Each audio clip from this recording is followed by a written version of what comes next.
Hello food lovers, welcome to our channel. నేను మీ రాణి Erramsetti. Friends, ఈరోజు snacks రెసిపీతో మీ ముందుకు వచ్చానండి. చాలా టేస్టీగా ఉండే రెసిపీ అండి. అంతేకాకుండా అప్పటికప్పుడే మనం ప్రిపేర్ చేసి ఫ్యామిలీకి పెట్టేయచ్చు. హాట్ అంటే ఇష్టపడే వారికి ఈ రెసిపీ చక్కగా నచ్చుతుందండి. ఘాటుగా క్రిస్పీగా చాలా టేస్టీగా ఉండే స్నాక్స్ రెసిపీ. మీ అందరూ వీడియోని స్కిప్ చేయకుండా లాస్ట్ వరకు చూస్తే ప్రాసెస్ అర్థమవుతుందండి. చాలా ఈజీ ప్రాసెస్తో మనం ఈ రెసిపీని కంప్లీట్ చేసి ఫ్యామిలీకి సర్వ్ చేయొచ్చు. ఇంకా ప్రాసెస్ స్టార్ట్ చేద్దాం.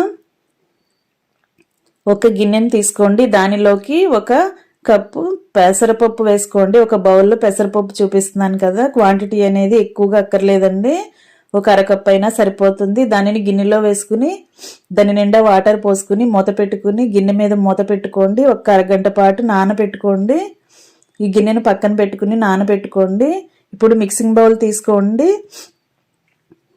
దానిలోకి 2 కప్పులు గోధుమ పిండి చూపిస్తున్నానండి. క్వాంటిటీ అనేది మీ ఇష్టం అండి. నేను 2 కప్పులతో చేసి చూపించబోతున్నాను. కొలుచుకుని పక్కన పెట్టుకున్న తర్వాత అరగంట తర్వాత నానిన పెసరపప్పును తీసుకోండి.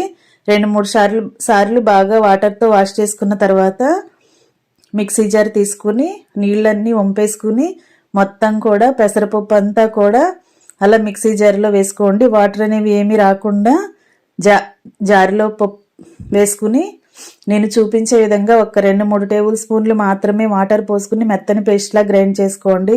వాటర్ అనేవి ఎక్కువగా పోసామంటే గోధుమ పిండిలో కలిపేటప్పుడు పిండి అనేది ముద్దలాగా రాకుండా పల్చగా వచ్చేస్తుందండి. అందుకే మనం వాటర్ని తక్కువగా పోసుకుని గ్రైండ్ చేసుకోవాలి. ఆ గ్రైండ్ అయిన మిశ్రమం అంతా కూడా అలా గోధుమ పిండిలో వేసేసుకోండి. ఇప్పుడు ఘాటుకి తగ్గట్టుగా పచ్చిమిర్చి తీసుకుని చిన్న ముక్కలుగా కట్ చేసుకుని అలా మిక్సీ జార్లో వేసుకోండి. అలాగే ఒక చిన్న అల్లం ముక్క కూడా తీసుకుని సన్నగా తరిగి మిక్సీ జార్లో వేసుకోండి. ఇప్పుడు ఒక 1/2 టేబుల్ స్పూన్ మిరియాల పొడి వేసుకోండి, లేదంటే మిరియాలు వేసుకోండి. ఒక 1/2 టేబుల్ స్పూన్ వాము వేసుకోండి, లేదంటే వాము పొడి అయినా వేసుకోండి. ఒక 1/2 టేబుల్ స్పూన్ జీలకర్ర కూడా వేసుకోండి. టేస్ట్కి సరిపడా సాల్ట్, అలాగే చిటికెడు పసుపు, 1 టేబుల్ స్పూన్ కారము వేసుకోండి. ఈ ఇంగ్రీడియంట్స్ అన్నీ అందరికీ ఇంట్లో ఎప్పుడు ఉండేవేనండి. చాలా సింపుల్గా మనం ఈ రెసిపీని కంప్లీట్ చేయొచ్చు. ఇలా నేను చూపించేవన్నీ కూడా మిక్సీ జార్లో వేసుకుని మెత్తని పేస్ట్ లాగా చేసుకుని అదంతా కూడా ఇలా మిక్సింగ్ బౌల్లో వేసేసుకోండి. దీనిలో కూడా వాటర్ అనేవి ఏమీ పోయకూడదండి. అలాగే గ్రైండ్ చేసి వేసుకోండి. ఇప్పుడు అదంతా కూడా తీసి వేసుకున్నాం కదా, ఇప్పుడు పిండికి మొత్తానికి కలుపుకుని చపాతీ ముద్దను రెడీ చేసుకోండి. వాటర్ అనేవి ఎక్కువగా పోయాల్సిన పని లేదండి. మనం పెసరపప్పు గ్రైండ్ చేసినప్పుడు అది మెత్తగా ఉంటుంది కదా, దానితోనే పిండి అంతా కలిసిపోతుంది. పిండి అంతా కలిసిన తర్వాత ఒకసారి పిండిని టేస్ట్ చూసుకోండి. సాల్ట్ చాలకపోతే యాడ్ చేసుకోండి. ఇప్పుడు నేను చూపించే విధంగా చపాతీ ముద్దను డివైడ్ చేసుకుని చిన్న చిన్న బాల్స్ లాగా చేసుకుని పక్కన పెట్టుకోండి. ఇప్పుడు ఒక గిన్నెలోకి మైదా పిండిని తీసుకోండి, 2-3 టేబుల్ స్పూన్లు. దానిలో ఆయిల్ వేసుకుని నేను చూపించే విధంగా చిక్కటి పేస్ట్ లాగా రెడీ చేసుకోండి. ఈ చపాతీ ముద్ద అనేది మొత్తం మైదా పిండితో కూడా చేసుకోవచ్చండి, కానీ నేను గోధుమ పిండితో చేయాలని ఇలా చేస్తున్నానండి. మైదా పిండిని ఆయిల్లో కలుపుకుని పెట్టుకున్నాం కదా, ఇప్పుడు ఒక్కొక్క బాల్ని తీసుకుని ఇలా చపాతీలాగా ఒత్తుకుని దానిపైన మనం కలిపి రెడీ చేసి పెట్టుకున్న మైదా పిండి ఆయిల్ పేస్ట్ని ఇలా అప్లై చేసుకోండి. ఈ చపాతీ అనేది ఎంత వీలైతే అంత పల్చగా ఒత్తుకోండి. మందంగా అనేది అస్సలు ఉండకూడదండి. ఎంత పల్చగా ఉంటే మనకి స్నాక్స్ అనేవి అంత క్రిస్పీగా టేస్టీగా కరకరలాడుతూ వస్తాయి. ఇప్పుడు నేను చూపించే విధంగా మధ్యలోకి ఫోల్డ్ చేసుకుని మరలా ఇలా పొడవుగా చపాతీలాగా ఒత్తుకోండి.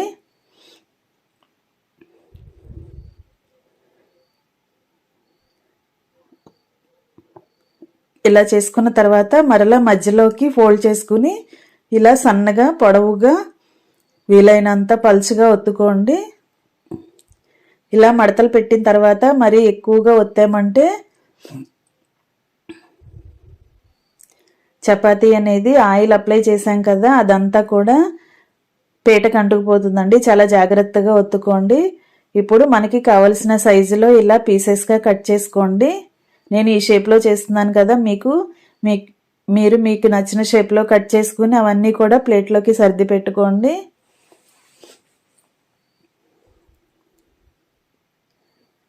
ఇలా కట్ చేసుకున్నవన్నీ కూడా ప్లేట్లోకి పెట్టేసుకుని అలాగే మిగిలిన బాల్స్ని కూడా ఇలాగే చపాతీ ఒత్తుకుని మధ్యలోకి ఫోల్డ్ చేసుకుని ఇలాగే నేను చూపించే విధంగా చేసుకోండి. ఇలా చేసుకున్నట్లయితే లోపల వరకు కూడా చక్కగా ఫ్రై అయ్యి క్రిస్పీగా పొరలు పొరలుగా వస్తుందండి. అందుకే నేను ఇలా మడత పెట్టి చూపించాను. ఇలాగే మనం గిన్నెలో సర్దుకున్న బాల్స్ అన్నీ కూడా ఇలా ఒక్కొక్క చపాతీ చేసుకుని దానిపైన ఇలా మైదాపిండి ఆయిల్ కలుపుకున్న పేస్ట్ని అప్లై చేసుకుని ఫోల్డ్ చేసుకుని నేను చూపించే విధంగా ఫోల్డ్ చేయండి. అంతేనండి, చాలా ఈజీగా మనం ఈ చపాతీలను చేసుకుని పీసెస్ని కట్ చేసుకోవచ్చు. ఇలా సన్నగా పొడవుగా చేసుకున్న తర్వాత దానిని మధ్యలోకి మడత పెట్టుకుని అలా చిన్న చిన్న పీసెస్గా కట్ చేసుకోవటమే. ఫ్రెండ్స్, నా ఛానల్ని మీరు ఫస్ట్ టైం వాచ్ చేసిన సబ్స్క్రైబ్ చేసుకుని పక్కనే ఉన్న బెల్ ఐకాన్ని కూడా యాక్టివేట్ చేయండి. నేను పెట్టబోయే రెసిపీస్ అన్నీ కూడా మీ ఫోన్కి నోటిఫికేషన్కి వస్తాయి. ఆ రెసిపీస్ మీకు నచ్చేలా ఉంటాయండి. మీరు కూడా కుక్ చేసి ఫ్యామిలీకి సర్వ్ చేయొచ్చు. అన్నీ రెడీ అయిన తర్వాత స్టవ్ వెలిగించుకుని కళాయి పెట్టుకుని డీప్ ఫ్రైకి సరిపడా ఆయిల్ పోసుకుని ఆయిల్ కాగిన తర్వాత ఇలా ఆయిల్కి పట్టినన్ని పీసెస్ని ఇలా వేసుకుని డీప్ ఫ్రై చేసుకోవటమే. ఆయిల్ కూడా ఎక్కువగా పీల్చుకోదండి, గోధుమ పిండితో చేసాం కదా. చాలా తక్కువ ఆయిల్తోనే ఈ రెసిపీ అనేది కంప్లీట్ అయిపోతుంది. ఇలా ఆయిల్కి పట్టినన్ని వేసుకోండి. ఫ్లేమ్ని మరీ హైలో పెట్టామంటే వేసిన వెంటనే కూడా ఇవన్నీ బ్లాక్గా వచ్చేస్తాయండి. అందుకే మీడియం కన్నా కొంచెం తక్కువగానే ఫ్లేమ్ని పెట్టుకుని స్లో ఫ్లేమ్లో మనం డీప్ ఫ్రై చేసుకున్నామంటే లోపల వరకు కూడా చక్కగా ఫ్రై అయ్యి తింటున్నప్పుడు చాలా క్రిస్పీగా టేస్టీగా ఉంటాయండి. మనం ఈవినింగ్ టైంలో టీ ప్రిపేర్ చేస్తూ ఉంటాం కదా, టీ టైం స్నాక్స్ లాగా వీటిని చేసి ఎప్పటికప్పుడు పెట్టొచ్చండి. పెసరపప్పు కూడా కలిపాం కదా, టేస్ట్ అనేది చాలా బాగుంటాయి. మీ అందరూ కూడా ఖచ్చితంగా ట్రై చేసి చూడండి. ఇలా గోల్డెన్ బ్రౌన్ కలర్ వచ్చిన తర్వాత అన్నీ కూడా తీసేసుకుని ఆయిల్ అంతా కిందకు వచ్చేసిన తర్వాత వేరొక ప్లేట్లోకి పెట్టుకోండి.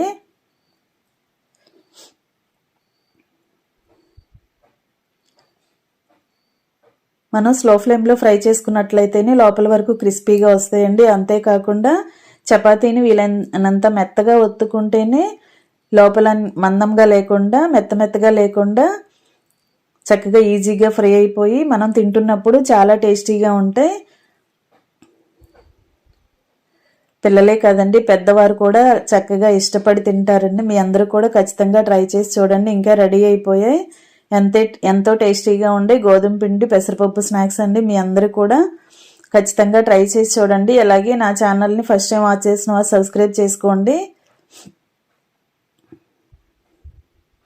ఇంకా సర్వింగ్ బౌల్లోకి తీసుకుని ఫ్యామిలీకి సర్వ్ చేసుకోవటమే.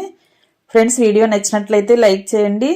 అలాగే మీ ఫ్రెండ్స్కి ఫ్యామిలీ మెంబర్స్కి ఈ రెసిపీని షేర్ చేయండి.